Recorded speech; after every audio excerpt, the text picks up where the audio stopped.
Mary had moments where she seemed lost, as though she carried a burden she couldn't share. Douglas wanted to be her anchor, the one person she could always rely on. As their relationship deepened, Douglas became more invested in Mary's happiness than his own. He made sacrifices without a second thought. When she expressed a desire to travel, he worked overtime to save up for a small trip during their summer break.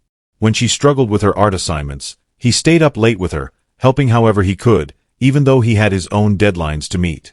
Douglas was all in heart, soul, and mind. However, there were moments that hinted at a side of Mary that Douglas couldn't quite place. She had a habit of avoiding questions about her past. When Douglas asked about her childhood or old friendships, she would deflect or change the subject. At first, he thought it was simply because she didn't want to dwell on the past. But as time went on, her evasiveness became more noticeable. There were also times when Mary would disappear for hours without explanation. Douglas remembered one particular evening during their senior year.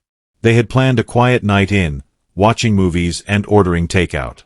But just as the evening began, Mary received a call. She excused herself, claiming it was a friend who needed her and left abruptly. She didn't return until the early hours of the morning. When Douglas asked where she had been, she simply said it was nothing, just a friend going through a rough time. Douglas believed her, but a small voice in the back of his mind wondered if there was more to the story. Despite these moments of doubt, Douglas never questioned Mary's love for him. She had a way of reassuring him that silenced his fears. She would hold his hand, look him in the eyes and say, "You're the best thing that's ever happened to me, Douglas." And he believed her because he wanted to. Their relationship wasn't without its challenges. Douglas's parents were vocal about their disapproval of Mary. They saw her as unpredictable and unsuitable for their son. "She's not grounded, Douglas," his mother would say.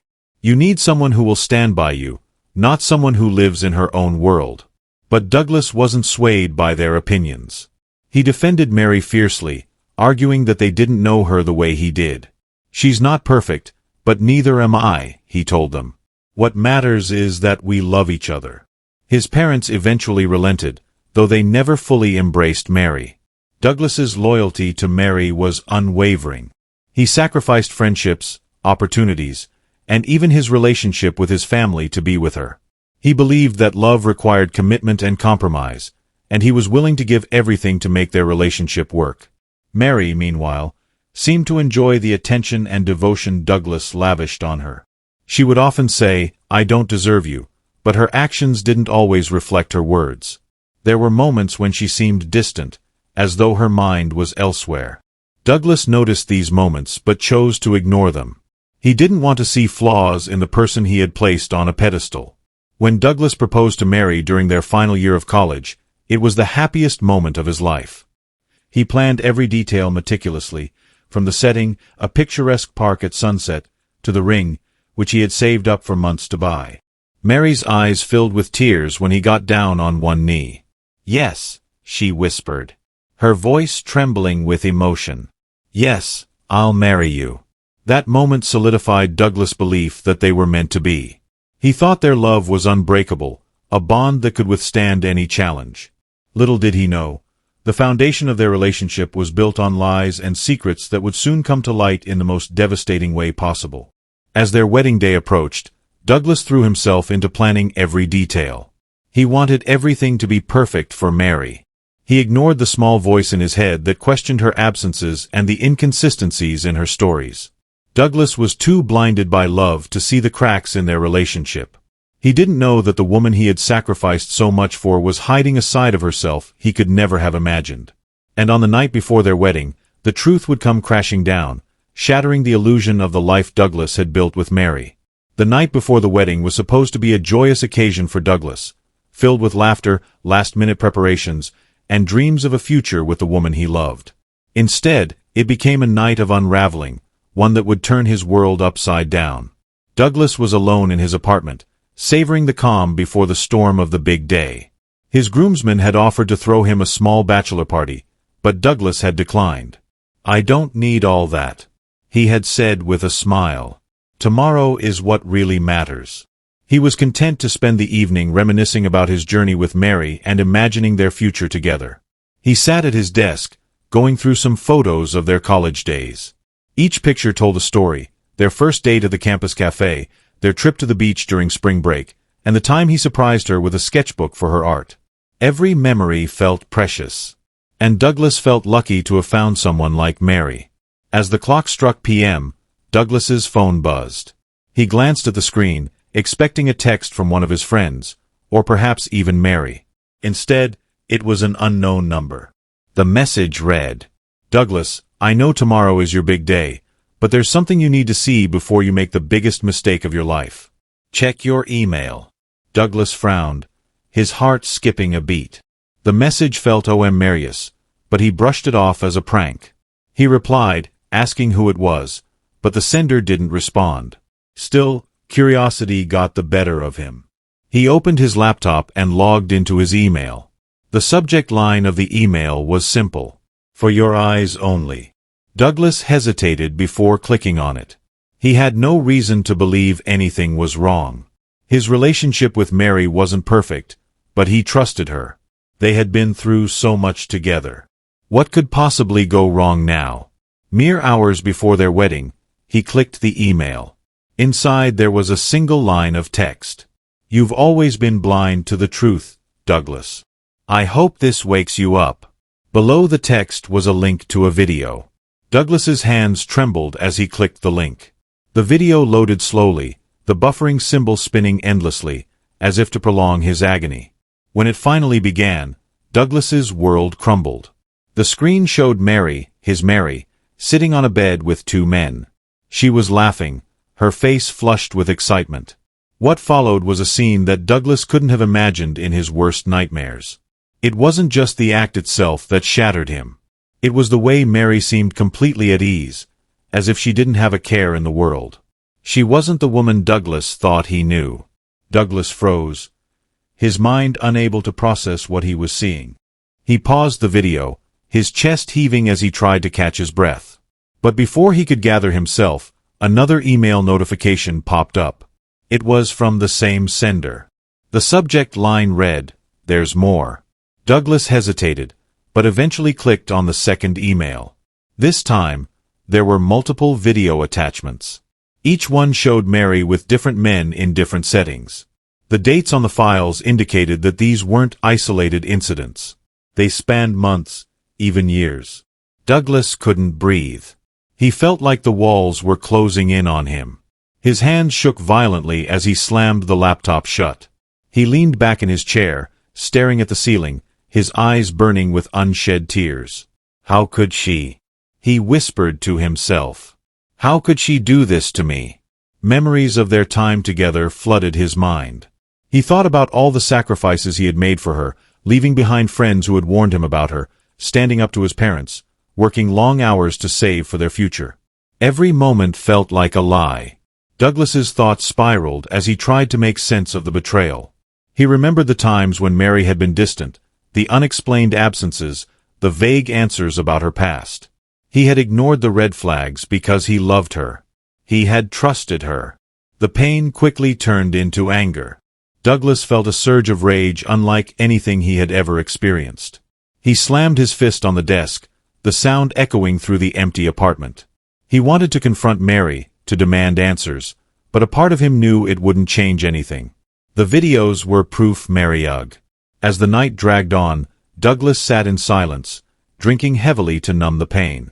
Bottle after bottle, he tried to drown the images that played on a loop in his mind, but no amount of alcohol could erase what he had seen. At some point during the night, Douglas made a decision. He wasn't going to let Mary humiliate him any longer. He wasn't going to stand in front of their friends and family, pretending that everything was fine. He grabbed his car keys and drove to a nearby pawn shop that stayed open late. The clerk barely looked at him as he purchased a handgun. "Protection?" the clerk asked casually.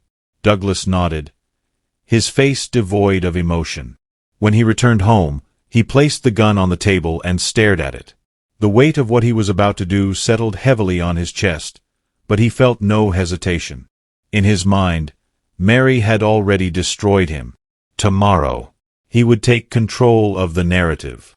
As the first rays of sunlight broke through the window, Douglas showered and dressed for his wedding. He looked at himself in the mirror, noting how calm he appeared. The man staring back at him wasn't the same Douglas who had been madly in love with Mary.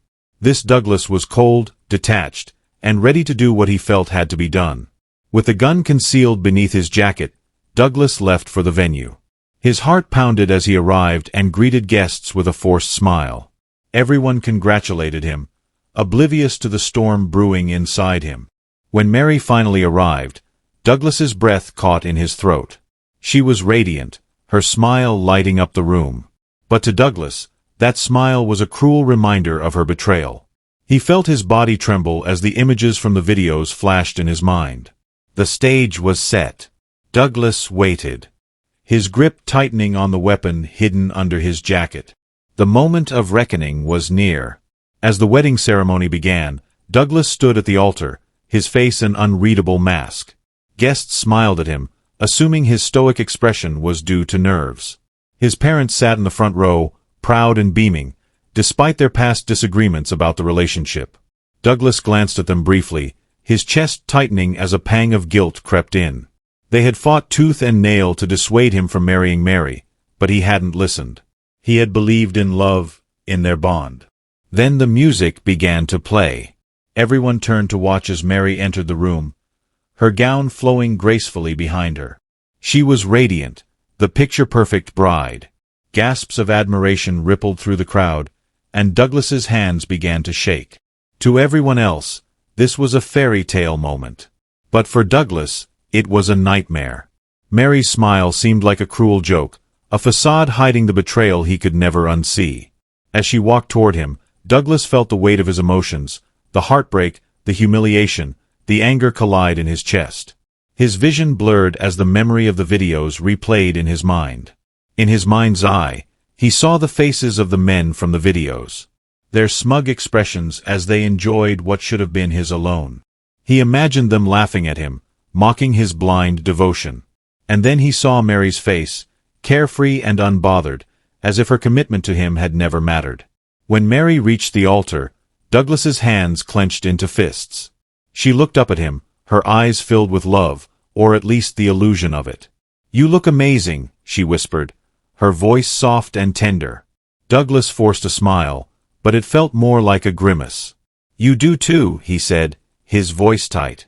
The officiant began to speak, but Douglas barely heard the words. His mind was a chaotic storm of memories and emotions. He thought about the nights he had stayed up late, working extra shifts to save for their wedding. He thought about the time he had fought with his parents, defending Mary's honor when they questioned her character. He thought about the future he had envisioned, a life filled with love, trust, and loyalty. But that future was gone, shattered by the images he had seen just hours earlier. The ceremony continued, but Douglas's composure was unraveling. Mary's laughter from the videos echoed in his mind, mingling with the sounds of the crowd around him. He felt trapped, suffocated by the weight of his own heartbreak. As the officiant reached the part of the vows where they were to exchange rings, Douglas's heart raced. Mary turned to him, holding out the ring she was to place on his finger. Her smile was warm, but to Douglas it was a mask, a cruel mockery of everything he had believed in. It was too much. Before Mary could slide the ring onto his finger, Douglas took a step back. The room grew silent as guests noticed his sudden movement. Mary looked at him, confused. "Douglas," she said softly, her voice tinged with concern. He reached into his jacket and pulled out the gun. Gasps erupted from the crowd, and several people screamed. Douglas's hand trembled as he pointed the weapon at Mary. Tears streamed down his face as he spoke, his voice breaking with emotion. "I saw everything," he said, his voice loud Mariug for everyone to hear. "I saw the videos, all of them. You betrayed me, Mary. You made a fool of me." Mary's eyes widened in shock, her face pale. She opened her mouth to speak, but no words came out. She took a step toward him, her hands raised in a gesture of surrender. "Douglas, please," she began, her voice shaking. "Don't," Douglas interrupted, his voice cold. "Don't you dare lie to me again. I gave you everything, Mary. I fought for you. I loved you. And this is how you repay me." The guests were frozen in their seats, too stunned to move. Douglas's parents stood up, their faces filled with fear and confusion. "Douglas, put the gun down," his father shouted, his voice desperate. But Douglas didn't hear him. His entire focus was on Mary, her eyes filled with tears, and her lips trembled as she tried to speak. "I'm sorry," she whispered. "I never meant to hurt you." "Sorry," Douglas repeated, his voice dripping with bitterness. "You're only sorry because you got caught. Do you know what those videos did to me? Do you have any idea what it feels like to see the woman you love?" His voice broke and he choked on a sob. Mary took another step forward, her hands still raised. "Douglas, we can talk about this. Please, put the gun down. We can fix this." But Douglas shook his head. "There's no fixing this, Mary. You destroyed everything."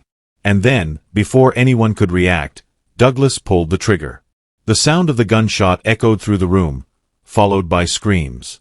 Mary's body jerked as the bullet hit her chest. Her eyes widened in shock, and for a moment, she seemed frozen in place.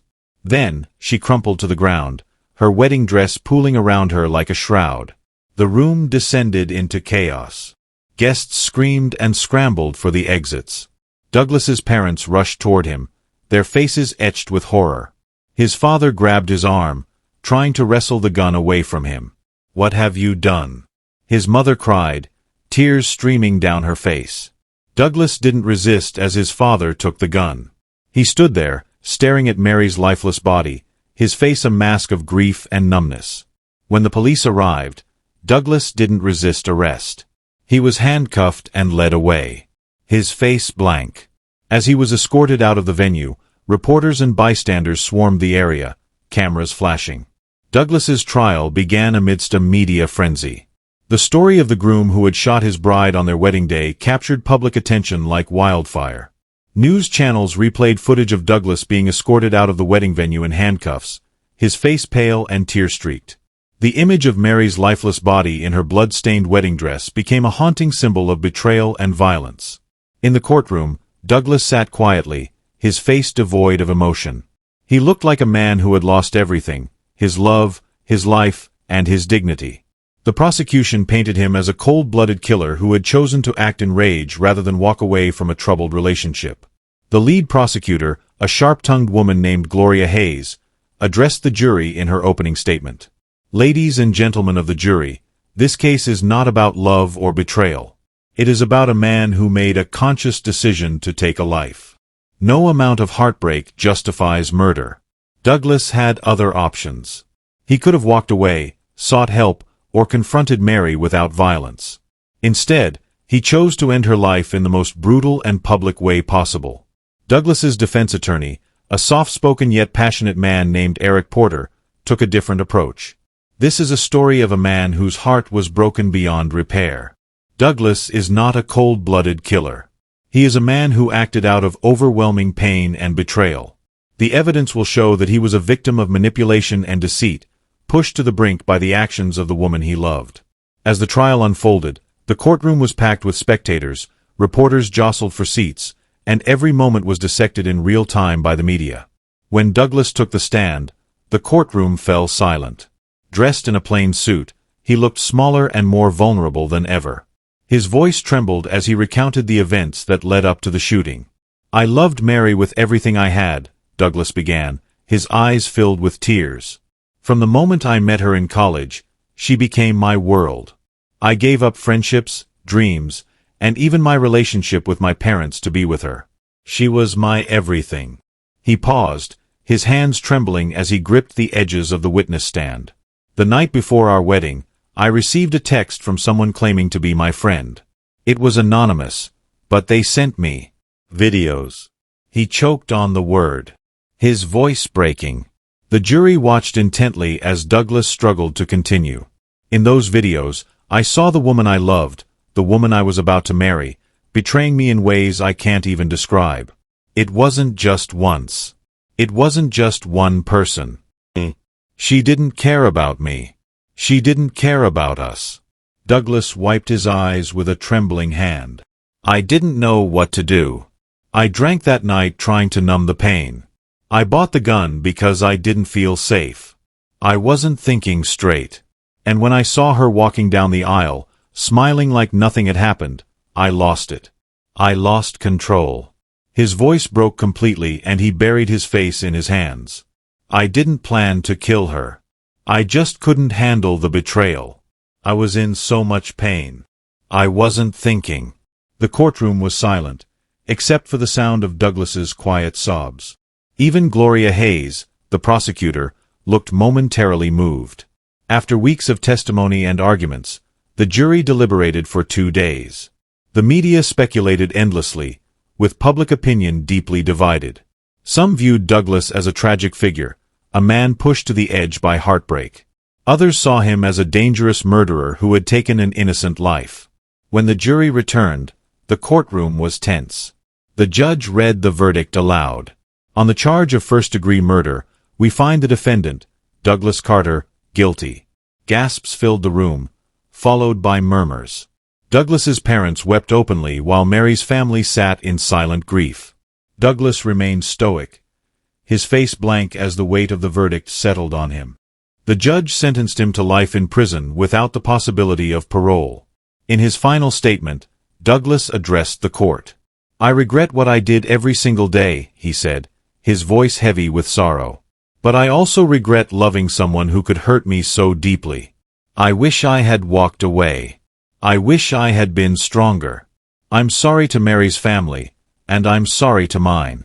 I'll carry this burden for the rest of my life." Douglas's conviction sparked nationwide debates about love, betrayal, and the limits of human endurance. Psychologists weighed in, discussing how heartbreak and emotional trauma could push someone to commit unthinkable acts. Some argued that Douglas was a victim as much as he was a perpetrator, while others maintained that no amount of betrayal justified his actions. Mary's family, devastated by her death, struggled to come to terms with the loss. Her parents released a statement condemning Douglas's actions while acknowledging that Mary had made mistakes. "Our daughter was not perfect, but she didn't deserve to die," they said. Douglas's parents, meanwhile, were heartbroken. They visited him in prison regularly, their relationship strained but intact. His mother often cried during visits, lamenting the son she had lost to anger and despair. Douglas himself became a quiet, solitary figure in prison. He refused interviews and rarely spoke to other inmates. He spent most of his days reading and writing, trying to make sense of what had happened. Years later, the story of Douglas and Mary remained a cautionary tale, a tragic example of how love could turn into obsession, and betrayal could lead to violence. Douglas's life sentence served as a reminder that actions taken in the heat of the moment could have irreversible consequences. For Douglas, every day in prison was a reminder of what he had lost. He often replayed the events of that fateful day in his mind, wondering what might have been if he had made a different choice. But the answers never came, and the weight of his actions remained with him, a burden he would carry for the rest of his life. In the end, Douglas became a symbol of both heartbreak and tragedy, a man who loved too deeply and in his pain, destroyed everything he had ever cherished. Thanks for watching. Subscribe and like this video for more true crime video. Don't forget to leave your thoughts and theories in the comments section below. Take care and see you in the next video.